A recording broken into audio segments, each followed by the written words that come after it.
মোটামুটি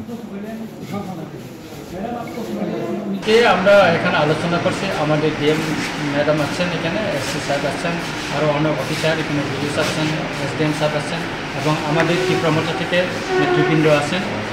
আমরা সবাই মিলে আলোচনা করছি যে সমস্যাটা রূপকবুজ যে সন্ত্রাসীটা তাকে কেসের ব্যাপারটা ওনারা আমরা যেটা 22 তারিখে জুলাই আমরা করেছিলাম ওই ব্যাপারটা ওনারা আজকে কেস রেজিস্টার করছে এবং এটা আইনত যা যা করা ওনারা করবেন এটা ওনার কথা দিয়েছেন এবং আজকে ওনারা এই সম্পর্কে ব্যবস্থা নিয়েছেন এটা আমাদেরকে বলেছেন। দ্বিতীয়ত হলো যে আমাদের ওই কল্যাণপুর আন্ডারে যেটা কাপড় ছিঁড় হয়েছিল যেটা একজন প্রার্থী ডিস্ট্রিবিউশন করেছিল সেই বিষয়টা ওরা তদন্ত করবে। ডিএম উনি জানেনি, আরও যে কল্যাণপুর আরও উনি মানে ভিডিও ওনাকে জানেনি।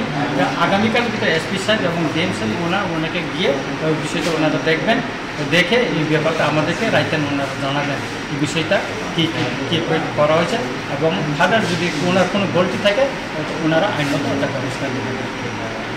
এখন কি আপনারা কি রুট ব্লকটা তুলে নেবেন? হ্যাঁ, আমরা তাদের কথায় আমরা সন্তুষ্ট হয়েছি। জনগণের দুর্ভোগ না হোক সেটা আমরা চাই।